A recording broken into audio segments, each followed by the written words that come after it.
इस वीडियो में हम टॉर्शन के कुछ प्रॉब्लम देखेंगे जो स्टैटिकली डिटर्मिनेट केसेस के होंगे। आइडिया ये है कि हम प्रॉब्लम सॉल्व करने के दौरान अपने जो कॉन्सेप्ट हैं उनको रिविजिट भी कर लें और देखें उनको कैसे अप्लाई करना होता है। उसके अलावा अगर कोई ऐसी नई चीज़ जो प्रॉब्लम सॉल्व करने में मददगार हो उसको भी हम यहाँ पर उसका भी तारुफ करवा दें। तो पहला प्रॉब्लम हम देखते हैं। The solid shaft is fixed to the support at C and subjected to the torsional loading shown. Determine the shear stress at point A and B and sketch the shear stress on volume element located at these points. तो यहाँ से ये shaft fix है, यहाँ बीच में एक point पर इस पे टॉर्क लग रही है क्लॉकवाइज 10 किलो न्यूटन, फिर दूसरे एंड पर काउंटर क्लॉकवाइज टॉर्क लग रही है 4 किलो न्यूटन। इसका जो रेडियस है वो 75 मिलीमीटर है और पॉइंट ए और पॉइंट बी जो हैं वो एक्सिस ऑफ द शाफ्ट से ये बिल्कुल राइट ऑन टॉप पर है 75 mm पर, और ये लेफ़्ट साइड पर 50 mm पर है, यानी कि पॉइंट ए थोड़ा सा अंदर है। ये जहन में रखें कि यहाँ पर हमें लेंथ, शाफ्ट की लेंथ जो है वो हमें नहीं दी गई, तो स्ट्रेस में शाफ्ट की लेंथ की हमें ज़रूरत नहीं होती। हमें सिर्फ ज़रूरत होती है कि टॉर्क कितनी, इंटरनल टॉर्क कितनी उस जगह पर एक्ट कर रही है, और दूसरे के हमारा शाफ्ट के जो एक्सिस है उससे डिस्टेंस कितना है। और तीसरी चीज़ जो हमें चाहिए होती है वो है उसकी एक ज्योमेट्रिक प्रॉपर्टी जिसको पोलर मोमेंट ऑफ इनर्शिया कहते हैं। सबसे पहले हम देखते हैं कि हम जो सपोर्ट सी है वहाँ से इसको अलग करें और देखें कि सपोर्ट सी की जगह क्या टॉर्क हमें इस्तेमाल करनी चाहिए।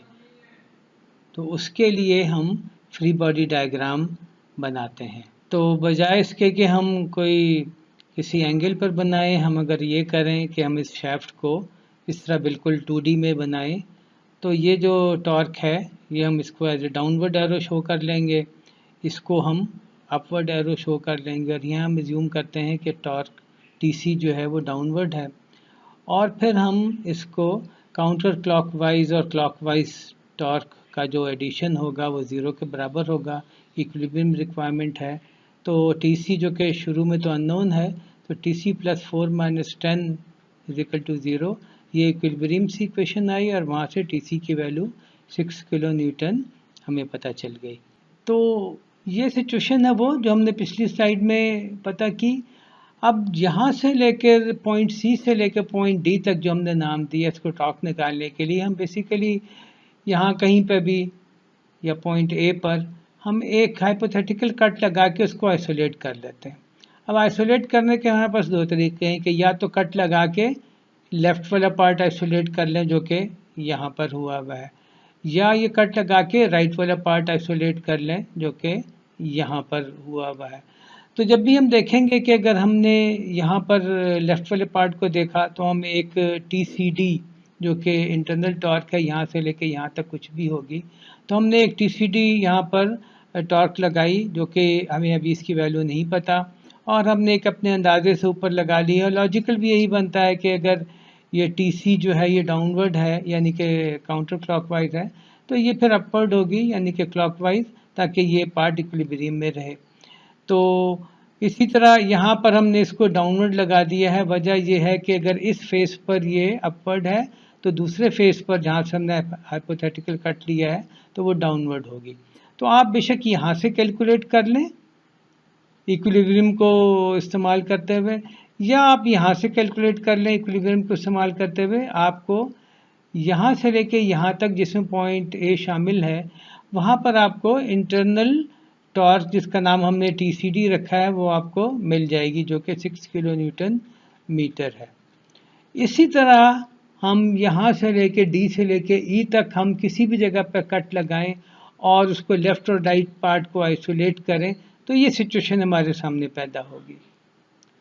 और अगर हम यहाँ से लेकर यहाँ तक जो इंटरनल टॉर्क है जो कि टॉप पॉइंट B पे भी है उसको हम TDE का नाम दें और उसको हम कैलकुलेट करें इक्विलिब्रियम को इस्तेमाल करते हुए, तो वो 4 किलो न्यूटन मीटर उसकी वैल्यू आ जाएगी। एक और चीज़ जो यहाँ पर हम इंट्रोड्यूस करना चाहेंगे उसका नाम है लोड डायग्राम। कि फॉर एग्जांपल अगर ये हमारी ओरिजिनल शाफ्ट इस तरह हो गई कि हमने उस पर तमाम एक्सटर्नली अप्लाइड लोड पता कर लिया कि यहाँ पर 4 किलो न्यूटन की टॉर्क है, यहाँ पर 10 किलो न्यूटन की टॉर्क है, और इसको डाउन और अप बिल्कुल जिस तरह ये कि ये है डाउन जो है वो काउंटर क्लॉकवाइज है और अप जो है वो क्लॉकवाइज है, तो हम लोड डायग्राम इस तरह बना सकते हैं कि हम इनको नीचे एक लाइन बना लें और हम देखें कि अच्छा भाई ये जो है ये 6 किलो न्यूटन काउंटर क्लॉकवाइज है, यानी कि डाउनवर्ड एक्टिंग है, तो यहाँ से लेकर हम डाउनवर्ड एक्टिंग वो कर लें। उसके बाद शाफ्ट में कोई चेंज नहीं है, तो यही 6 kilo newton metre internal torque throughout maintain रहेगी जबकि हम पॉइंट डी तक जब तक ना पहुँच जाए। जब डी पर पहुँचेंगे तो हम देखेंगे कि 10 किलो न्यूटन मीटर टॉर्क जो है वो अपवर्ड यानी कि क्लॉकवाइज एक्ट कर रही है, तो हम ऊपर चले जाएंगे। तो यहाँ पर हम डाउनवर्ड 6 पे थे, यानी काउंटर क्लॉकवाइज 6 पे थे। अगर जब हम अपवर्ड 10 जाएंगे तो जाहिर है फिर हम +4 पर रुकेंगे, अगर इसको हम ज़ीरो लाइन समझ लें।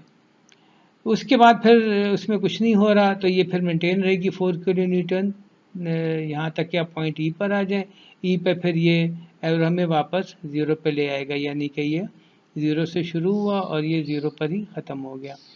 और अब हम थ्रू आउट कहीं पे भी पॉइंट ए या बी तो अपनी जगह है, हमें यहाँ पर कहीं पे भी अगर हमें इंटरनल टॉर्क मालूम करनी हो तो हम इस लोड डायग्राम से मालूम कर सकते हैं। अब हम कैलकुलेशनों पर आते हैं। शीयर स्ट्रेस की कैलकुलेशनों के लिए हमें अभी तक सिर्फ एक बात नहीं पता, वो ये है कि जे की क्या वैल्यू है। तो जे का फार्मूला है π/2 × C⁴। वो तमाम कैलकुलेशनें आप करें तो जवाब आएगा 49.7 × 10⁻⁻6 मीटर 4। अब जबकि हमें जे पता चल गया तो पॉइंट ए पर रो की वैल्यू है 0.05 मीटर, यानी कि हम अभी मटेरियल के थोड़ा सा अंदर ही है। शाफ्ट से डिस्टेंस जो है वो 50 मिलीमीटर है। तो यहाँ पर वैल्यू टाउ मैक्स नहीं होगी बल्कि वैल्यू टाउ होगी। तो टाउ = टी रो ओवर जे को इस्तेमाल करेंगे। टी की वैल्यू यहाँ पर क्या है, जो इंटरनल टॉर्क है वो है 6000 newton meter multiplied by rho 0.05 meter divided by J 49.7 × 10⁻⁻6, और जो ये जवाब आएगा वो आएगा 6.04 मेगापास्कल। पॉइंट बी जो है वो सरफेस पर है कि वहाँ पर रो की वैल्यू सी के बराबर है, यानी कि हम बिल्कुल एच पर है, जहाँ टाउ की वैल्यू टाउ मैक्स है। यही फार्मूला इस्तेमाल करेंगे तो पता चलेगा कि ये वहाँ पे भी स्ट्रेस की वैल्यू 6.04 मेगापास्कल है। और ये बाई चांस है। ये तो हो गई अब स्ट्रेस की वैल्यू, लेकिन अब ये ओरिएंटेशन वगैरह इसकी क्या होगी वो हम अगली स्लाइड में देखते हैं। अच्छा, ये पॉइंट ए को अगर आप देखिए, पॉइंट ए जो है वो अंदर है और इसकी लोकेशन जो है वो लेफ़्ट साइड पर 50 mm पर है। तो ये इसका जो वो सरफेस है जो जिस पर ये शीयर एक्ट कर रही है 6.04, वो ये वाला है, वो ये वाला है। और बाकी पॉइंट अगर हम देखें जो जिस हम ड्रॉ करते हैं वो मटेरियल के ज़ाहिर अंदर है, क्योंकि ये मटेरियल पॉइंट है।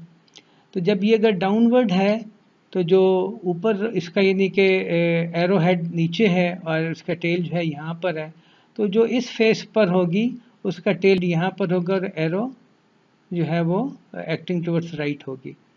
जबकि ये वाली जो शेयर स्ट्रेस का होगा उसका एरो हेड इसके एरो हेड से मैच कर रहा होगा, टेल इस तरफ होगी, और इसी तरह इसकी टेल से मैच कर रही है और हेड से मैच कर रहा होगा। तो इस पॉइंट पर अगर हम एक ये क्यूब निकालें जिसका हमें सिर्फ सरफेस जो है वो यहाँ पर है जो कि ये है, तो बाकी ज़ाहिर मटेरियल थोड़ा सा अंदर से जिस तरह हमने आइसोलेट किया है तो उस पर स्ट्रेस की सिचुएशन ये होगी। अब हम पॉइंट बी पर आए तो पॉइंट बी टॉप पर है और उसका जो सरफेस जिस पर ये 6.04 MPa एक्ट कर रही है वो ये वाला है, और इस पर जो डायरेक्शन है वो टुवर्ड्स राइट है। तो ये जी हमने ये ड्रॉ कर लिया। इसकी जब ये ड्रॉ हो गया तो टेल से टेल मैच करेंगे और हेड से हेड मैच करके हम बाकी पर भी हम निकाल लेंगे कि क्या वैल्यू है, क्या डायरेक्शन है स्ट्रेस की। अब इसको गौर से देखें, इस वाले में भी और इस वाले में भी। इस वाले में टॉप की सरफेस और बॉटम की सरफेस स्ट्रेस फ्री है, तो ये 2D स्टेट ऑफ स्ट्रेस में है ये पॉइंट। इसी तरह इसमें आप देखें तो लेफ़्ट वाला जो फेस है और जो राइट वाला उसके पैरेलल फेस है, इस पर स्ट्रेस नहीं है, ये स्ट्रेस फ्री है, तो ये पॉइंट भी जाहिर है कि 2D स्टेट ऑफ स्ट्रेस में है। अब हम दूसरे प्रॉब्लम को देखते हैं। इस प्रॉब्लम में मेनली हमने एंगल ऑफ ट्विस्ट निकाली। The A36 steel axle is made from tubes AB and CD and a solid section BC. It is supported on smooth bearing that allows it to rotate freely. If the gears fixed to its end are subjected to 85 Newton meter torques, determine the angle of twist of gear A relative to gear D. The tubes have an outer diameter of 30 mm and an inner diameter of 20 mm. The solid section has a diameter of 40 millimetre. अब इसको अगर अब हम देखें तो यहाँ पर 85 Newton metre की टॉर्क इधर और 85 न्यूटन मीटर की अपोजिट टॉर्क इधर लगी हुई है, तो इक्विलिब्रियम तो मेंटेन है इसका। ये जो सपोर्ट बी और सी है ये स्मूथ है, ये कोई टॉर्क वगैरह अप्लाई नहीं कर रही। यहाँ से लेके यहाँ तक ए बी तक ये ट्यूब है, इसकी लंबाई 400 मिलीमीटर है, और ये सी से डी तक भी ट्यूब है जिसकी लंबाई 400 मिलीमीटर है। तो ए बी और सी डी आइडेंटिकल है, इनका आउटर और इनर डायमीटर भी बराबर है। बीच में जो ये पार्ट बी सी है ये इसकी लंबाई 250 मिलीमीटर है, ये सॉलिड है और इसका डायमीटर 40 mm है। हमने एंगल ऑफ ट्विस्ट निकालना है कुछ इस तरह जैसे कि डी फिक्स किया हुआ है और इस टॉर्क की वजह से 85 न्यूटन मीटर की वजह से जो ट्विस्ट ए में होगा वो विद रिस्पेक्ट टू डी कितना होगा। एक तो ये हम बड़े आराम से कह सकते हैं कि तीनों सेक्शनों में जो इंटरनल टॉर्क है वो 85 न्यूटन मीटर है। तो अब मामला थोड़ा सा आसान हो गया। अब हम इस फार्मूले को हम इस्तेमाल करेंगे। इसमें भी हम देखेंगे कि हमारे 3 सेक्शन हैं जिनमें 2 बिल्कुल आइडेंटिकल हैं। अच्छा बात है यहाँ पर कि जे की वैल्यू पर कैलकुलेट करते हैं तो जे A B J C D के बराबर है क्योंकि हर चीज़ में बराबर है और ये हॉलो सेक्शन है यानी कि खोखला है। और इसका जो फार्मूला है वो अप्लाई अगर आप करें तो जे की वैल्यू 6.38 इंटू 10⁻⁸ मीटर 4 आपको पता चल जाएगी। इसी तरह जो सॉलिड सेक्शन है उसका जे जो है वो π/2 0.02⁴ 2.533 इंटू 10⁻⁷ मीटर 4 हमें पता चल जाएगी। अब तक हमने ये सारी चीज़ें कैलकुलेट कर ली, तो अब हम फी ए डी कैलकुलेट कर सकते हैं 2 मल्टीप्लाइड बाय दिस, जिसमें ये जो है टॉर्क है, ये लेंथ है, ये जे है, ये जी है, और फिर 2 से मल्टीप्लाई किया क्योंकि 2 एक जैसे सेक्शन है, प्लस जो बीच वाला सेक्शन है 85 मल्टीप्लाइड बाई 0.25 जो कि इसकी लेंथ है, डिवाइडेड बाई 2.533 इंटू 10⁻⁷ जो बी सी का जे है, और इसको जी से मल्टीप्लाई किया 75 इंटू 10⁹ और जब आप करेंगे कैलकुलेशन तो आपको आएगा 0.01534 रेडियन, और आप अगर इसको चाहें तो डिग्रीज में कन्वर्ट कर सकते हैं, वो आएगा 0.879 या 0.88 आप बेशक समझ लें। तो यानी कि इस टॉर्क के तहत जो ट्विस्ट है वो तकरीबन 1 डिग्री से थोड़ा सा कम है। तो इन दोनों प्रॉब्लमों से आपको थोड़ा सा आइडिया हो जाएगा कि स्ट्रेस का फार्मूला, शेयरिंग स्ट्रेस का फार्मूला और एंगल ऑफ ट्विस्ट का फार्मूला इस्तेमाल कैसे करना है। अगर प्रॉब्लम इससे थोड़ा सा कॉम्प्लिकेटेड भी हो तो आप उसकी लोडिंग डायग्राम बना के आप इसकी स्ट्रेसेस कैलकुलेट कर सकते हैं हर सेक्शन में जहाँ जहाँ भी रिक्वायर्ड हो, और अगर आपने एंगल ऑफ ट्विस्ट कैलकुलेट करना है तो हर सेक्शन में आप एंगल ऑफ ट्विस्ट कैलकुलेट करने के बाद उनको आप ऐड कर सकते हैं। बाद का टॉर्क की डायरेक्शन ऐसी होती है कि किसी में एंगल ऑफ ट्विस्ट क्लॉकवाइज होता है और किसी में काउंटर क्लॉकवाइज होता है, तो आप उसको प्लस साइन या माइनस साइन या काउंटर क्लॉकवाइज और क्लॉकवाइज का ख़ास ख्याल रखते हुए आप उनको प्रॉपर तरीके से जब ऐड करेंगे तो आपको ट्विस्ट बहुत आराम से मिल जाएगा। तो उम्मीद है आपको ये वीडियो पसंद आई होगी। अभी टॉर्शन पर अब हम मज़ीद भी कुछ बात करेंगे, स्टैटिकली इंडिटरमिनेट केसेस भी देखेंगे और एंड में 1-2 थोड़े से कॉम्प्लिकेटेड प्रॉब्लम भी हम देखेंगे, उन पर वीडियो बना के हम आपकी खिदमत में पेश करेंगे। Thank you very much.